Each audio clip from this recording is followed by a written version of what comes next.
अस्सलाम वालेकुम एवरीवन, मैं हूं मोहम्मद तलहा। आप लोग देख रहे हैं तलहास फेस एकेडमी।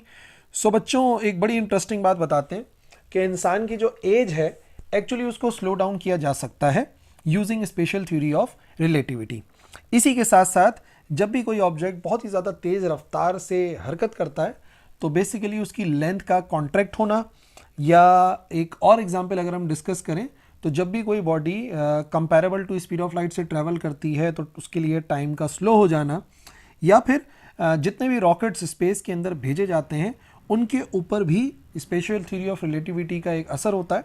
और अगर देखा जाए तो बेसिकली जो रिएक्शन सन के ऊपर हो रहे हैं जिसके ज़रिए सन अपनी एनर्जी को प्रोड्यूस करता है वो भी स्पेशल थ्योरी ऑफ रिलेटिविटी से एक्सप्लेन किया जा सकता है। सो आज का जो हमारा लेक्चर है बेसिकली वो consequences of special theory of relativity के हवाले से है, जहां हम नताइज देखेंगे कि अगर हम मान लेते हैं स्पेशल थ्योरी ऑफ रिलेटिविटी के पोस्टुलेट्स जो हमने लास्ट लेक्चर में कवर किए थे तो क्या क्या नतीजे निकल के आ सकते हैं। तो चलिए शुरुआत करते हैं पहले नतीजे से, जो कि कॉन्सिक्वेंस है स्पेशल थ्योरी ऑफ रिलेटिविटी का। इसे कहते हैं रिलेटिविटी ऑफ साइमल्टेनिटी। अगर आपने साइमल्टेनियस का वर्ड सुना होगा ना तो बड़ी आसान हो जाएगी आपके लिए बात। साइमल्टेनियस का मतलब होता है एक साथ। अब ये जो रिलेटिविटी है साइमल्टेनिटी की, इसको समझेंगे फिर मिसाल भी देखेंगे। तो पहली बात यह है कि स्पेशल थ्योरी ऑफ रिलेटिविटी के मुताबिक दो इवेंट्स हैं जो कि साइमल्टेनियस हैं in one frame of reference. यानी कि कोई से भी दो इवेंट्स हो रहे हैं और वो साइमल्टेनियसली हो रहे हैं, यानी कि एक साथ हो रहे हैं किसी एक फ्रेम ऑफ रेफरेंस में। ठीक है, एक शख्स देख रहा है कि दो इवेंट्स हैं वो बिल्कुल एक साथ हो रहे हैं, साइमल्टेनियसली हो रहे हैं। वो इन जनरल साइमल्टेनियस नहीं होते एक सेकेंड फ्रेम ऑफ रेफरेंस में, और वो जो फ्रेम ऑफ रेफरेंस होता है वो बेसिकली मूव कर रहा होता है with respect to the first one. यानी सादे अल्फाज में अगर कहा जाए तो अगर कोई रेस्ट वाला ऑब्जर्वर किसी दो इवेंट्स को देखता है जो कि साइमल्टेनियसली हो रहे हैं, एक साथ हो रहे हैं, तो जो मूविंग फ्रेम ऑफ रेफरेंस है उसके लिए इन जनरल वो जो दोनों इवेंट्स होते हैं वो साइमल्टेनियस नहीं होते। यानी कि वो कहेगा कि ये इवेंट्स एक साथ नहीं हुए बल्कि एक के बाद एक हुआ है। ठीक है, तो ये जो रिलेटिविटी है इसे कहते हैं रिलेटिविटी ऑफ साइमल्टेनिटी, जो कि रेस्ट वाले ऑब्जर्वर और मूविंग ऑब्जर्वर की डिफरेंट ऑब्जर्वेशन को जाहिर करता है। ठीक है, पहली मिसाल समझते हैं। पहली मिसाल होगी कि अगर कोई ऑब्जर्वर ग्राउंड पर है और वो सपोज कर रहा है, वो देख रहा है कि लाइटनिंग स्ट्राइक होता है दो ट्रीज पर सेम टाइम पे। ठीक है, तो जो ऑब्जर्वर एक मूविंग बस में है वो एक लाइटनिंग स्ट्राइक को पहले देखेगा और दूसरे को बाद में देखेगा। जो लिखना है ना कॉपी में वो आपके सामने है, और जो समझना है वो मैं अभी अगली एनिमेशन के जरिए आपको समझाता हूं। तो इसको नोट कर लो कि कॉपी में जो इसकी एग्जाम्पल लिखनी है वो ये एग्जाम्पल है। दो एग्जाम्पल्स दूंगा मैं आपको, तो ये पहली एग्जाम्पल है, इसको पहले देख लेते हैं। मिसाल के तौर पर एक जगह है जहाँ पर दो ट्रीज़ हैं और उन ट्रीज़ के लिए यहाँ पर एक ऑब्जर्वर मौजूद है। ठीक है, और ये ऑब्जर्वर जो है दूसरा ऑब्जर्वर वो एक्चुअली बैठा हुआ है एक बस के अंदर और बस ट्रैवल करती हुई जा रही है फ्रॉम लेफ्ट टू राइट। अब एक पॉइंट पर आकर ऐसा होता है कि दोनों ट्रीज पर एक साथ लाइटनिंग स्ट्राइक होता है। अब नोटिस कीजिएगा कि जब दोनों ट्रीज पर एक साथ लाइटनिंग स्ट्राइक होगा तो वही लाइटनिंग जब इस शख्स तक पहुंचेगी जो कि रेस्ट वाला ऑब्जर्वर है तो उसको रोशनी एक ही साथ मिलेगी। जब उसको रोशनी एक ही साथ मिलेगी तो वो बोलेगा हाँ भाई, दोनों ट्रीज के ऊपर जो बिजली गिरी है वो एक साथ गिरी है। क्यों एक साथ गिरी? क्योंकि एक ही साथ यहाँ पे लाइटनिंग स्ट्राइक होता है और फिर दोनों से रोशनी जो है वो इस तक पहुंचती है, तो बोलेगा हाँ भाई दोनों लाइटनिंग स्ट्राइक एक साथ हो रहे हैं। बट वो ऑब्जर्वर जो कि इस मूविंग बस के अंदर था वो थोड़ा सा डिफरेंट ऑब्जर्व करेगा। ये क्या ऑब्जर्व करेगा, ज़रा आप उसकी ऑब्जर्वेशन देखते हैं। इसको हटाते हैं, इसकी ऑब्जर्वेशन देखो, ये मूव करता हुआ जा रहा है और इसके मुताबिक लाइटनिंग स्ट्राइक देखिएगा कैसे होगा। लाइटनिंग टकराएगी ट्री से और फिर इसकी तरफ मूव करेगी, लेकिन वो रोशनी जो सामने वाले ट्री से आ रही थी वो इस शख्स तक पहले पहुंचेगी। ठीक है ना, जो लाइटनिंग ये वाले ट्री से आ रही है फर्स्ट वाले से, आप देखिएगा इसकी रोशनी इस शख्स तक पहले पहुंचेगी और पीछे वाले ट्री की जो रोशनी है वो इस तक बाद में पहुंचेगी। ठीक है, ये देखिए, तो ये वाला ऑब्जर्वर क्या कहेगा पता है? ये वाला ऑब्जर्वर कहेगा कि जो पहला वाला ट्री है, ये वाला ट्री उस पर लाइटनिंग पहले हुई और इस पे लाइटनिंग बाद में हुई, क्योंकि इसकी रोशनी उस तक पहले पहुंच जाएगी, इसकी रोशनी उस तक बाद में पहुंचेगी। तो यही है रिलेटिविटी ऑफ साइमल्टेनिटी के दो इवेंट्स, बिजली का गिरना एक शख्स देख रहा था, रेस्ट वाला दोनों एक साथ हुए, लेकिन मूविंग ऑब्जर्वर एक रोशनी को पहले देखेगा, दूसरी को बाद में देखेगा, तो वो यही कहेगा कि ये दोनों इवेंट साइमल्टेनियस नहीं है। ठीक है जी। अच्छा, दूसरी एग्जांपल देखो। दूसरी एग्जांपल एक एलिवेटर की है। एलिवेटर एक मूविंग फ्रेम है। एक शख्स होगा एलिवेटर के अंदर जो कि देखेगा flash of light equally direction में ट्रैवल करेगी, तो वो ये कहेगा कि जो रोशनी है वो सीलिंग तक और दीवारों तक एक साथ पहुंची है। एक एलिवेटर है, उसके अंदर कोई भी एक एस्ट्रोनॉट है, वो लाइट को ऑन करता है तो लाइट छत तक और दीवारों तक एक साथ जाएगी। ठीक है, वो मूविंग फ्रेम में था। लेकिन दूसरा फ्रेम जो ऑब्जर्वर है जो कि मौजूद होगा आउटसाइड द एलिवेटर, वो कुछ और देखेगा। वो ये देखेगा कि लाइट जो है वो सीलिंग पर बाद में गई है, दीवारों तक पहले पहुंची है। तो जो कॉपी में लिखना है वो आपके सामने है और जो समझना है वो आइए अगली एग्जाम्पल में समझते हैं। ये मिसाल के तौर पे एक एलिवेटर है जो कि अर्थ से ऊपर की तरफ जाएगा। ठीक है, ये ऊपर की तरफ मूव करेगा। अब इसके मुताबिक क्या होगा, ये जब लाइटनिंग ऑन करेगा तो ये देखेगा कि ऊपर यहाँ से और यहाँ से लाइट एक साथ पहुँची है। ठीक है ना, आप इसको देखना, जब इससे लाइट पहुँचेगी तो इसको कैसा नज़र आएगा, ये ऊपर की तरफ जा रही है। ठीक है, ये ऊपर की तरफ जा रहा है, लाइट ये फ्लैश ऑन हुई और उसके मुताबिक लाइट जो है वो दीवार पर और छत पर एक साथ पहुँची। सही है, ये कह रहा है कि ये दोनों इवेंट्स साइमल्टेनियसली हुए, यानी कि रोशनी दीवार पर और छत पर एक साथ पहुँची। पर इसी को अगर कोई ऑब्जर्व करता है, ऐसा ऑब्जर्वर जो कि अर्थ पे मौजूद है, तो वो एक डिफरेंट ऑब्जर्वेशन देखेगा। उसके मुताबिक देखें, ये जैसे ही लाइट को ऑन करेगा तो लाइट यहाँ पे ऑन हो गई, क्योंकि वो ऊपर की तरफ जा रहा था तो सीलिंग तक लाइट को पहुँचने में वक्त लगा। समझ गए ना, दीवार तक तो फ़ौरन पहुँच गई, सीलिंग तक जाने में एक्स्ट्रा टाइम कवर करना पड़ा।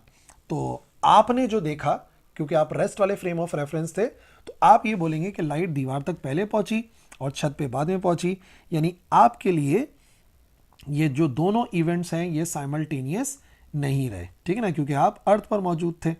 तो इसका मतलब ये हुआ कि जो दोनों एग्जाम्पल्स मैंने आपको दी हैं ये जाहिर करती हैं कि कोई भी दो इवेंट अगर एक ऑब्जर्वर के लिए साइमल्टेनियस होते हैं तो दूसरे के लिए इन जनरल, जो कि फर्स्ट के रिलेटिव मूव कर रहा होता है, उसके लिए साइमल्टेनियस नहीं होते। बात समझ में आ गई? ये था पहला कॉन्सिक्वेंस। अब आइए दूसरा नतीजा समझाते हैं।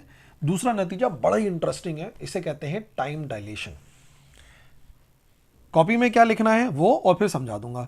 स्पेशल थ्योरी ऑफ रिलेटिविटी के मुताबिक वो टाइम जो कि ऑब्जर्व करता है मूविंग ऑब्जर्वर का ऑब्जर्व किया गया टाइम डेल्टा टी है, और ये जो मूविंग ऑब्जर्वर है ये किसी भी एक स्पीड के साथ, एक वेलोसिटी के साथ मूव कर रहा है, और इंपॉर्टेंट ये है कि इसकी जो स्पीड है वो comparable to speed of light है, जिसे हम सी से जाहिर करते हैं, is always greater than the time observe by an observer at rest. Rest वाला जो टाइम ऑब्जर्व कर रहा है उसको हम डेल्टा टी नॉट से जाहिर करते हैं। तो सादे अल्फाज में बच्चों बताऊं आपको, मूविंग ऑब्जर्वर के लिहाज से टाइम स्लो हो जाता है। मतलब कोई भी एक इवेंट हो रहा है, कोई भी एक प्रोसेस हो रहा है, उसको दो ऑब्जर्वर मेजर कर रहे हैं। एक रेस्ट वाला ऑब्जर्व कर रहा है जो कि डेल्टा टी नॉट है, उसने बोला कि भाई ये इस चीज़ को, यानी कि फॉर एग्जांपल पेंडुलम को वाइब्रेट होते हुए देख रहे हैं, तो एक जो टाइम नोट करा वो रेस्ट वाले ने नोट करा, एक मूविंग ऑब्जर्वर ने नोट करा। और मूविंग ऑब्जर्वर की खास बात यह है कि वो बहुत तेज़ रफ्तारी से ट्रैवल कर रहा है कि उसकी स्पीड जो है वो स्पीड ऑफ लाइट से कंपेरेबल है। तो कहने का मकसद ये है कि जो टाइम ऑब्जर्व करेगा मूविंग ऑब्जर्वर, वो हमेशा हमेशा ज़्यादा ऑब्जर्व करेगा as compare to resting observer. तो उसके लिए वक्त फैल जाता है, वक्त आहिस्ता आहिस्ता गुजरता है, और इस वक्त के फैलने को इंग्लिश में कहते हैं टाइम डायलेशन। डायलेशन का मतलब होता है फैल जाना। तो मूविंग ऑब्जर्वर के लिए टाइम फैल जाता है, डायलेट कर जाता है, जो कि आइंस्टाइन ने अपनी डेरिवेशन में फाइंड किया था। और वो ये है, ये वो ऑब्जर्वर है जो कि मूविंग ऑब्जर्वर टाइम ऑब्जर्व करता है, ये वो टाइम है जो कि रेस्ट वाला ऑब्जर्वर ऑब्जर्व करता है। और ये मैंने आपको लास्ट क्लास में बताया था, इसे कहते हैं लॉरेंट्ज़ फैक्टर। और इस फैक्टर के मुताबिक हमेशा हमेशा v का आंसर c से कम होगा, v का आंसर c से कम होगा। और अगर v का आंसर c से कम होगा तो कंफर्म बात ये है कि delta T is always greater then delta T not. Moving observer के लिए टाइम स्लो गुजरता है, उसके लिए सारे फिजिकल, सारे केमिकल, सारे बायोलॉजिकल प्रोसेस स्लो डाउन हो जाते हैं मूविंग ऑब्जर्वर के लिए, और रेस्ट वाले का टाइम तो नॉर्मल है। ठीक है जी। अब इसको मिसालों से समझाता हूं मैं। पहली मिसाल ये होगी कि दो घड़ियां हैं, एक मूविंग क्लॉक है, वो हमेशा स्टेशनरी के लिहाज से स्लोअर मूव करती है। ठीक है, एक मिसाल ये है। और दूसरी मिसाल ये है कि जो मूविंग ऑब्जर्वर होता है उसकी एज भी कम बढ़ती है। बात समझे? हमारी जो एज होती है ना, बायोलॉजिकल एज, वो हमारे दिल के धड़कने पर डिपेंड करती है।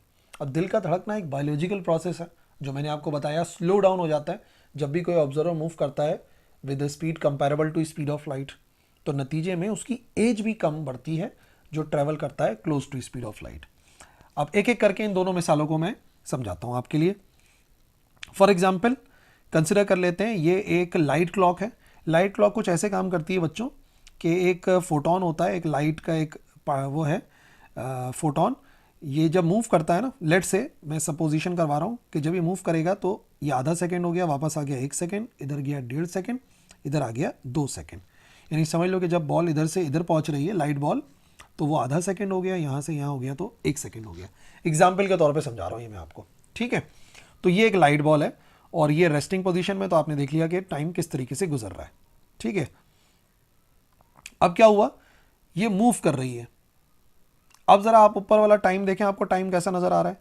इसमें क्या था, अगर रेस्ट वाले में थी तो दोबारा से समझो, रेस्ट वाले के अंदर क्या हो रहा था, ये आ गई घड़ी कि जैसे ही यहां से यहां पहुंच रहा था, ठीक है, तो इतना फासला तय करना पड़ रहा था इसे, ये इतना फासला, तो इतना फासला तय कर रहा है, तो ये आधा सेकंड, फिर इतना फासला 1 सेकंड, फिर इतना फासला 1.5, इतना फासला 2 सेकंड।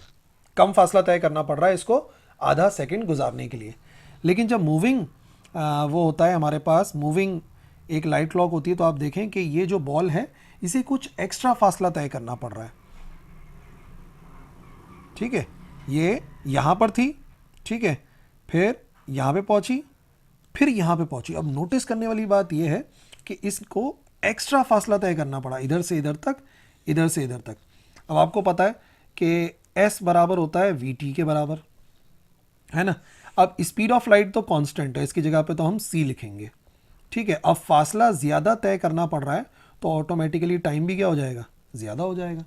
भाई पहले क्या था, रेस्ट वाले में इधर से इधर गया, इधर से इधर चला गया, तो फासला कम तय करना पड़ रहा था। अभी इसको ज़्यादा फासला तय करना पड़ा, तो अगर डिस्टेंस ज़्यादा है और स्पीड ऑफ लाइट कांस्टेंट है तो ऑटोमेटिकली टाइम भी क्या हो जाएगा, बढ़ जाएगा, फैल जाएगा। तो याद रखिए, ऐसी घड़ियाँ जो कि ट्रैवल कर रही होती हैं with a speed comparable to speed of light, तो उनके लिए 1 सेकंड देर में गुजरता है, तो मतलब 1 मिनट देर में गुजरता है, तो उनके लिए टाइम डायलेट हो जाता है, स्लो डाउन हो जाता है। ठीक है, इसी तरीके से यहां से यहां और यहां से यहां, ये था एक्स्ट्रा डिस्टेंस जो इसे कवर करना पड़ा। अब आइए दूसरी मिसाल समझाते हैं। ये बड़ी इंटरेस्टिंग मिसाल है, ट्विन पैराडॉक्स कहलाता है ये। मिसाल के तौर पे 2 ट्विन सपोज करते हैं, एक है खिजर और एक है उन्हीं की जुड़वा बहन मिरहा।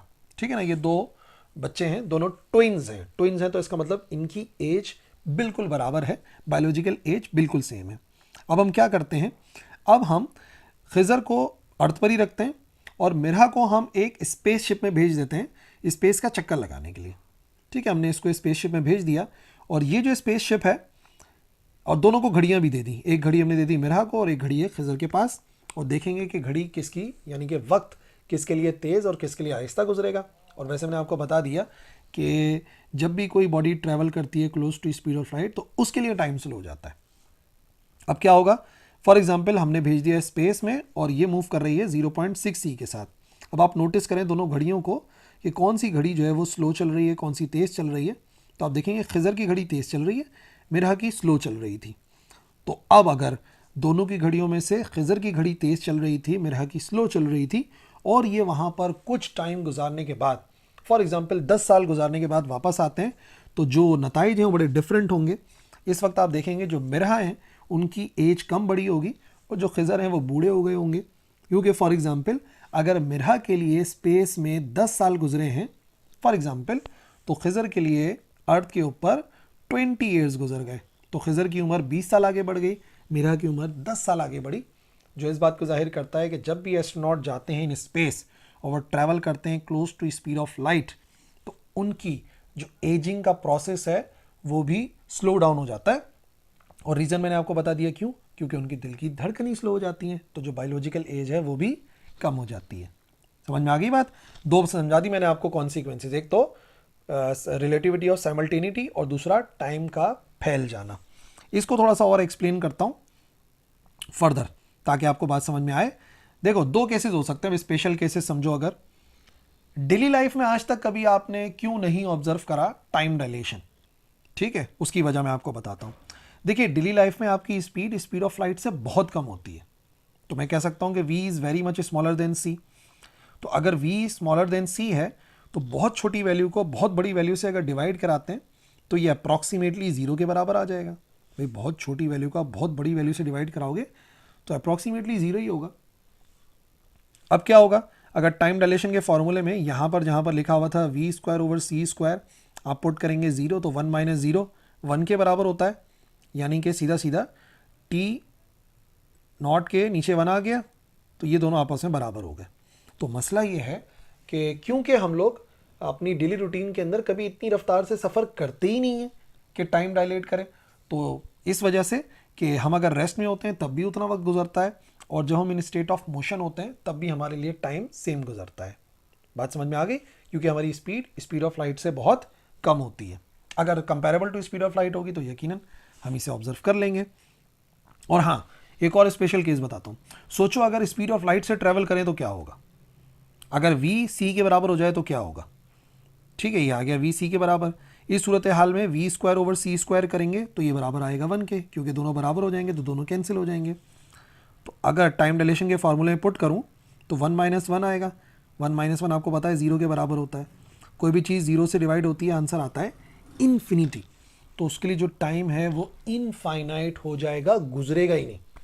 ऐसा ही नहीं है, तो टाइम जो है ना उसके लिए इनफाइनाइट हो गया, गुजर ही नहीं रहा। ऐसे शख्स के लिए, ऐसे फ्रेम ऑफ रेफरेंस के लिए जो कि ट्रैवल करेगा विद स्पीड ऑफ लाइट। ठीक है ना, तो दोनों केसेस मैंने आपको बता दिए कि स्पीड ऑफ लाइट पे तो टाइम रुक जाएगा, और डेली लाइफ में हम कभी क्यों नहीं नोट करते टाइम डायलेशन। चलिए, तीसरा कॉन्सिक्वेंस बताते हैं जिसे कहते हैं लेंथ कॉन्ट्रैक्शन, लेंथ का कॉन्ट्रैक्ट हो जाना। बिल्कुल उसी तरीके से समझेंगे। स्पेशल थ्योरी ऑफ रिलेटिविटी के मुताबिक वो लेंथ जो कि ऑब्जर्व करता है moving observer, delta L, moving observer किसी भी चीज़ की लंबाई को नाप रहा है तो डेल्टा एल है, और उसकी स्पीड याद रखिएगा comparable to speed of light है, वो हमेशा लेस देन होती है to the length observe by an observer at rest, उसे बोलेंगे डेल्टा एल नॉट। देखो, मूविंग ऑब्जर्वर के लिए टाइम फैल गया था, सही है। रेस्ट वाले और मूविंग ऑब्जर्वर के लिए लेंथ जो है वो कॉन्ट्रैक्ट हो जाती है, टाइम डायलेट कर जाता है और लेंथ कॉन्ट्रैक्ट हो जाती है। यानी किसी भी चीज़ की लंबाई अगर रेस्टिंग ऑब्जर्वर मेजर करता है तो वो लंबाई हमेशा ज़्यादा आती है, बट मूविंग ऑब्जर्वर जब भी उसकी लेंथ को ऑब्जर्व करेगा तो लेंथ हमेशा कम हो जाएगी। इसे कहते हैं लेंथ का कम हो जाना, सिकुड़ जाना, कॉन्ट्रैक्ट हो जाना। और इसके लिए फॉर्मूला थोड़ा सा डिफरेंट है। एल वो लेंथ है जो कि ऑब्जर्व करता है हमारा मूविंग ऑब्जर्वर, एल नॉट वो है जो रेस्ट वाला ऑब्जर्वर है, बाकी under root 1 minus V square over C square होता है। इसमें डेल्टा लगाने की ज़रूरत नहीं है, टाइम के लिए ज़रूरी होता है, इसमें ज़रूरी नहीं है। ठीक है, तो ये हो जाएगा L equal to L naught under root 1 minus V square over C square. इस फॉर्मूले से हमेशा बच्चों को बात याद रखिएगा, मैंने आपको बताया था ये जो आंसर है ये हमेशा छोटा होता है, तो हमेशा एल का आंसर एल नॉट से कम ही आएगा। ठीक है, टाइम ज़्यादा आ रहा था, लेंथ कॉन्ट्रैक्ट हो जाती है। मिसालें देखो, पहली मिसाल ये है कि जो फास्ट मूविंग ट्रेन है जो ट्रैवल करती है close to speed of light, तो प्लेटफॉर्म पे खड़ा हुआ शख्स जब देखेगा तो उसे ट्रेन की लंबाई एक्चुअल लंबाई से कुछ शॉर्ट नज़र आएगी, बट जो लोग ट्रेन में बैठे होते हैं वो कोई महसूस नहीं करेंगे लेंथ में चेंज। ओके, दूसरी बात ये कि अगर कोई स्पेस क्राफ्ट है, मान लो कि एक स्पेसशिप 100 मीटर लंबी है और जब वो रेस्ट में है, लेकिन जब वो स्पीड ऑफ लाइट का 90% स्पीड से भी ट्रैवल करती है तो अर्थ के ऑब्जर्वर के लिहाज से उसकी स्पीड सिर्फ 44 मीटर्स रह जाती है। तो ये जो लेंथ का कॉन्ट्रैक्ट होना है, this is known as length contraction. दोनों मिसालें समझाते हैं।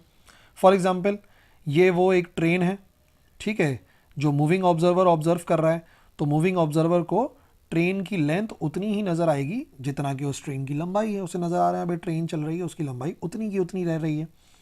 बट अगर इसी को ऑब्जर्व करेगा कोई ऐसा ऑब्जर्वर जो कि प्लेटफॉर्म पर है, यहाँ पर रुका हुआ है, रेस्टिंग है, तो वो ये देखेगा कि जो ट्रेन है उसकी लंबाई कुछ कम होती जा रही है, ठीक है ना, उसे सिकुड़ती हुई नज़र आ रही है जैसे जैसे उसकी speed comparable to speed of light हो जाती है। ठीक है, तो इसे हो गया, इसको हम क्या बोलेंगे, इसको हम बोलेंगे लेंथ कॉन्ट्रैक्शन। ऐसा तब ऑब्जर्व किया जाएगा जब भी कोई body close to speed of light travel करेगी। ठीक है, दूसरी मिसाल, एक रॉकेट है, ठीक है, हमने इस रॉकेट की लंबाई को मेजर कर लिया कि हाँ भाई इस रॉकेट की लंबाई है, लेकिन जैसे ही ये ट्रैवल करेगा विद एक particular comparable to speed of light, तो आपने देखा इसकी लेंथ फॉर एग्जांपल 100 मीटर है, लेकिन जैसे ही ये ट्रैवल करेगा 0.6 सी स्पीड ऑफ लाइट के 60% रफ्तार से, तो इसके लिए लेंथ कॉन्ट्रैक्ट हो जाएगी। ये हमारे लिहाज से अर्थ पे मौजूद शख्स को ऐसा नज़र आएगा। बट अगर कोई भी ऑब्जर्वर जो कि इसके अंदर बैठा होगा उसे लंबाई नॉर्मली नज़र आएगी जैसे कि लंबाई थी। सही है। अच्छा, लेंथ कॉन्ट्रैक्ट हो जाती है, पर आज तक डेली लाइफ में आपने कभी क्यों नहीं लेंथ को ऑब्जर्व करा कॉन्ट्रैक्ट होते हुए? आपको क्यों नहीं चलती हुई चीज़ें सिकुड़ती हुई नज़र आ रही, उनकी लंबाई छोटी नज़र आ रही? सेम रीज़न है, हमारी स्पीड ऑफ लाइट से बहुत बहुत कम है। इतनी कम है कि अगर v²/c² किया जाए तो वह अप्रॉक्सीमेटली 0 के बराबर आएगा। बहुत छोटी वैल्यू बहुत बड़ी वैल्यू से डिवाइड हो रही है, आंसर अप्रॉक्सीमेटली 0 आएगा। और अगर आंसर 0 आएगा तो 1 - 0, 1 ये था ना 0, 1 - v²/c², उसकी जगह पे 0 आ गया लेंथ कॉन्ट्रैक्शन में। इट मीन्स L बराबर आ जाएगा L0 के। तो हम किसी भी चीज़ की लंबाई अपनी डेली रूटीन में, क्योंकि स्पीड कम होती है, तो हमने कभी भी लेंथ कॉन्ट्रैक्शन को ऑब्जर्व नहीं किया। बट सोचो, अगर कोई ऑब्जेक्ट ट्रैवल करेगा विद स्पीड ऑफ लाइट तो उसके लिए लेंथ पे क्या असर पड़ेगा? v बराबर हो गया है c के। आगे बात को बढ़ाएं तो वैल्यू पुट करें तो v²/c² कैंसिल होके 1 आंसर देगा। अगर यहाँ पे पुट करूँ तो 1 - 1 आना चाहिए लेंथ कॉन्ट्रैक्शन के फॉर्मूले में। 1 - 1 0, इसका मतलब लेंथ हो जाएगी 0।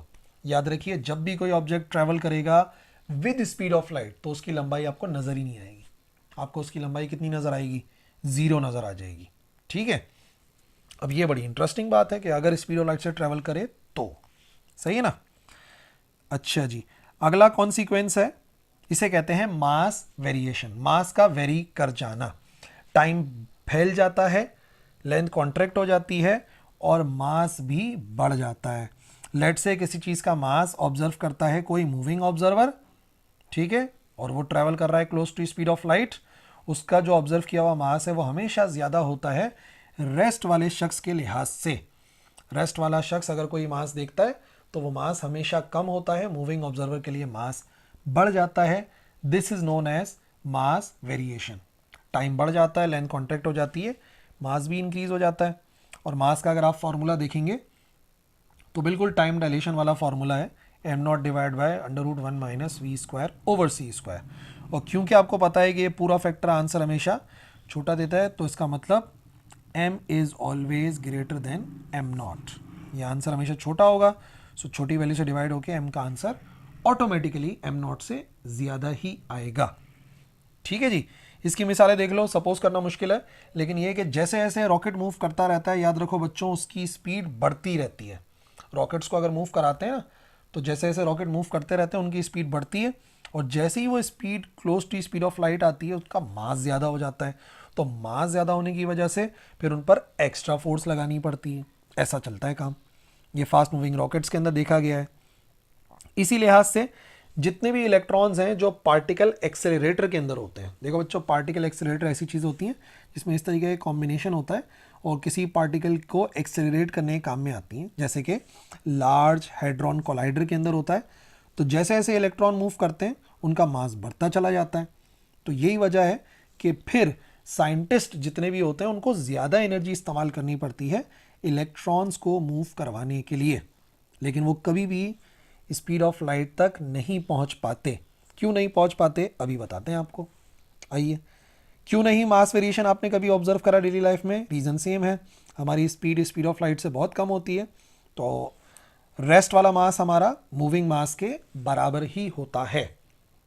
बट अगर किसी चीज़ की स्पीड स्पीड ऑफ लाइट के बराबर हो जाए तो क्या होगा, वी सी के बराबर हो गया, वी स्क्वायर सी स्क्वायर से कैंसिल, आंसर 1 आ गया, होते होते 1 माइनस 1 ज़ीरो होता है, और जब भी किसी चीज़ को ज़ीरो से डिवाइड कराते हैं तो आंसर इनफाइनाइट आता है। इसका मतलब अगर कोई भी पार्टिकल स्पीड ऑफ लाइट पे पहुंचेगा तो उसका मास इनफाइनाइट हो जाएगा। सही है।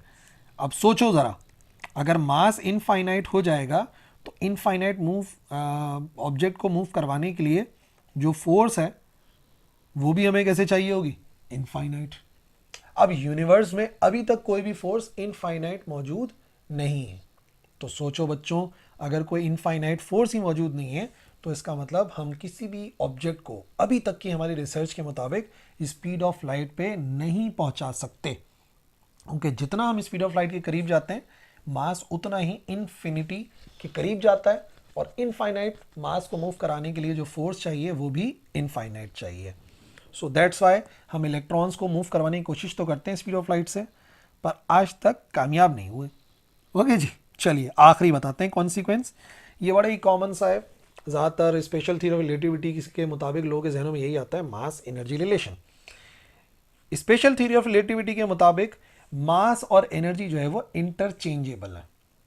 मास को एनर्जी में और एनर्जी को मास में कन्वर्ट किया जा सकता है, और जो रिलेशन बनता है मास और एनर्जी के दरमियान का उसे कहते हैं एनर्जी मास रिलेशन। ठीक है भाई, कोई भी मास अगर एनर्जी में कन्वर्ट होता है तो इस फॉर्मूले से हम बता सकते हैं कि वो कितनी एनर्जी प्रोड्यूस करेगा। फॉर एग्जांपल 1 किलो है तो हम यहाँ पे 1 पुट करेंगे और सी स्क्वायर पुट करेंगे तो हमें एक रिजल्ट मिलेगा, जिस रिजल्ट के मुताबिक अगर 1 किलोग्राम वाला मास है तो वो कितनी अमाउंट ऑफ एनर्जी में कन्वर्ट हो सकता है।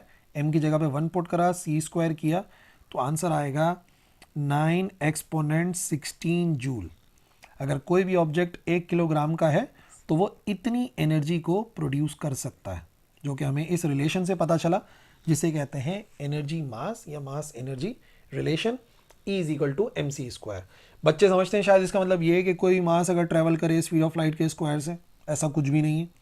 ये फॉर्मूला सिर्फ रिलेशन बता रहा है कि अगर मास एनर्जी में कन्वर्ट होता है तो कितनी एनर्जी बनेगी, वो इस फॉर्मूले से पता लग सकता है। ठीक है, और क्या वाकई मास एनर्जी में कन्वर्ट हो चुका है या हम कर सकते हैं, तो हाँ, उसकी मिसालें हैं। जितने भी न्यूक्लियर पावर प्लांट्स होते हैं जहाँ पे न्यूक्लियर फिजन का प्रोसेस होता है, याद रखिए उसमें जो यूरेनियम का मास है ना, बहुत थोड़ा सा, एक्चुअली वही एनर्जी में कन्वर्ट होता है, जो कि ह्यूज अमाउंट ऑफ एनर्जी होती है। यही वजह है कि न्यूक्लियर पावर प्लांट जो है वो इतनी ज़्यादा इलेक्ट्रिसिटी प्रोड्यूस कर सकते हैं बहुत ही कम फ्यूल से, क्योंकि सिर्फ अगर 1 किलोग्राम भी है तो वो 9 एक्सपोनेंट 16 जूल के बराबर की एनर्जी प्रोड्यूस करने की सलाहियत रखता है। दूसरा, अगर देखा जाए तो जो सनलाइट हमारी अर्थ तक आ रही है, सनशाइन करता ही न्यूक्लियर फ्यूजन की वजह से।